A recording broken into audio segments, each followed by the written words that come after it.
And that's just the reality of it. And if you think about this for 1 second, I'll give a data point because Mayor Harp was talking about education. In this country, only 34% of all children in this country are reading at grade level. That means 66% are not reading at grade level. And if you're African American or Latino, you're about 18 to 20% are reading at grade level in this country. 3rd grade. To make matters worse, if you're not reading at grade level in 3rd grade, 75% of the kids will never catch up. You guys hear? If you can't read by the time you leave 3rd grade, 75% of those kids are never going to catch up. Our kids in this country. So, going back to your point, is if you can't read, how are you going to be meaningfully employed? It's impossible. In this day and age, there's 120 million jobs that require a high skill and a high education in this country by 2020. 120 million jobs.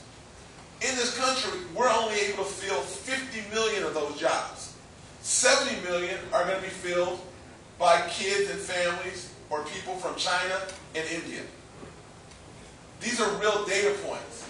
There's a direct correlation between people that are incarcerated and that are illiterate and 3rd grade reading scores. In Sacramento, we have something called Folsom Prisons. If you do a survey, 70% of the Folsom Prison inmates are illiterate. If you look at our reading scores in Sacramento, only 30-some-odd% of our kids can read at grade level. There's a direct correlation.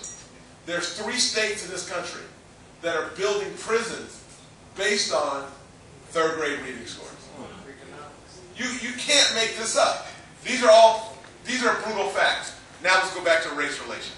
Trayvon Martin, Jordan Davis, Michael Brown, Eric. These are household names. We have a responsibility to not sit on the sidelines. We have to create an environment where justice is fair. We are not saying that every police officer and every police department is indicted when something doesn't go wrong. But there's got to be two-way accountability. And that, to me, is what we're fighting for. We're not trying to point finger or pass blame, but it is happening far too often. And I'm proud over the last year, a number of mayors have got together with the president and his task force through the U.S. Conference of Mayors, and we've come up with what we think are true community police relation opportunities to bring communities together to make sure those incidences don't happen. It's around training, it's around diversity, it's around accountability, and it's around engagement in our community, and certainly your mayor is a leader in that.